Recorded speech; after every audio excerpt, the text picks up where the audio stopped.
Selamat datang di webinar diskusi online bersama Pendeta Esra Soru. Dalam webinar ini, kita mengadakan diskusi dengan cara yang berbeda. Anda akan diberikan kesempatan untuk bertanya dan mengangkat topik-topik yang ramai dibahas mengenai Kristenan. Berikut adalah cuplikan video dari diskusi-diskusi yang kami lakukan setiap Senin 2 minggu sekali jam 7 malam. Dan bagi Anda yang ingin mendaftar, silakan Anda bisa klik link yang tertulis pada caption. Jangan lupa untuk klik dan subscribe YouTube channel Pijar TV.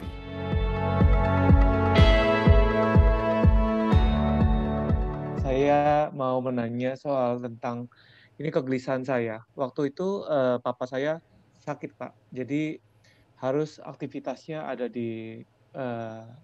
hanya di kamar, Pak, di tempat tidur karena gagal ginjal dan segala macam. Nah, akhirnya papa saya punya teman ministry, jadi dia sering mengurus papa saya, Pak. Jadi kami putuskan waktu itu, karena saya hamba Tuhan, waktu itu saya bilang kalau sampai harus memandikan papa saya, jadi saya minta mereka menikah gitu, Pak. Nah, tapi tidak ada gereja satupun yang mau menikahkan mereka, Pak. Nah, jadi saya menggunakan kepejabatan saya waktu itu di gereja untuk menikahkan mereka dan satu pendeta, Pak. Nah, ini yang menjadi dasar saya masih merasa apakah itu benar, Pak, yang saya lakukan, karena saya juga tidak mau melihat orang menilai papa saya dengan teman perempuannya, ministrinya itu berbuat dosa karena kami belum nikahkan legal, Pak. Menurut Pak Esra gimana itu, Pak? Ini mengganjal hati saya sekali gitu, Pak. Terima kasih, Pak Esra. Coba saya klarifikasi dulu. Jadi papa sakit, terus dirawat oleh teman perempuan yang teman pelayanan. Ya, betul. Terus? Nah, terus mereka itu jadinya kayak terus mau berdua, tapi saya bilang karena papa harus mandi dan segala macamnya tidak bisa sendiri, Pak, karena harus dimandikan oleh orang lain. Nah, jadi dia bersedia untuk memandikan papi saya, tapi saya bilang harus menikah dulu. Kalau nanti dilihat orang nggak bagus. Nah, akhirnya, tapi tidak ada satu gereja pun yang mau menikahkan papi saya dengan wanita ini gitu, Pak. Kenapa tidak mau menikahkan? Gereja tidak mau? Satu, karena waktu itu karena faktor umur katanya. Dan kedua, belum ada bimbingan pranikah, Pak. Padahal ayah saya waktu itu dalam keadaan kritis, Pak. Udah sakit ginjal, cuci darahnya udah setiap seminggu 3 kali, Pak.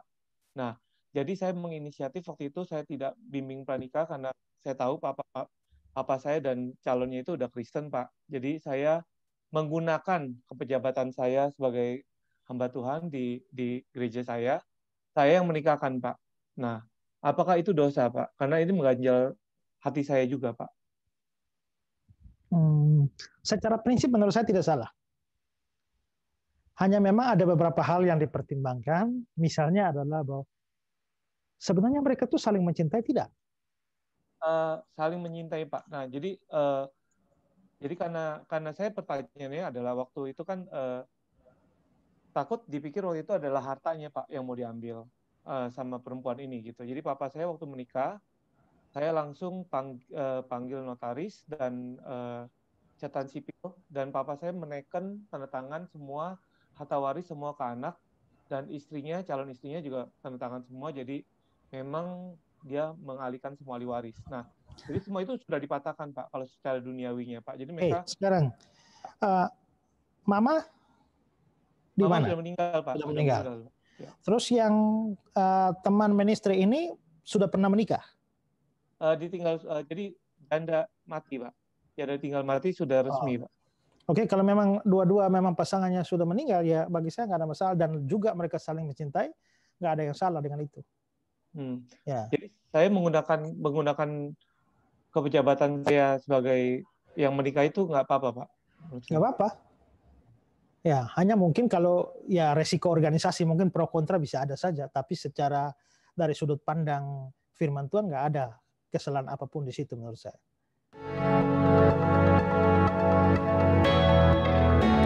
Terima kasih, saudara sudah menyaksikan cuplikan diskusi bersama Pendeta Esra Soru.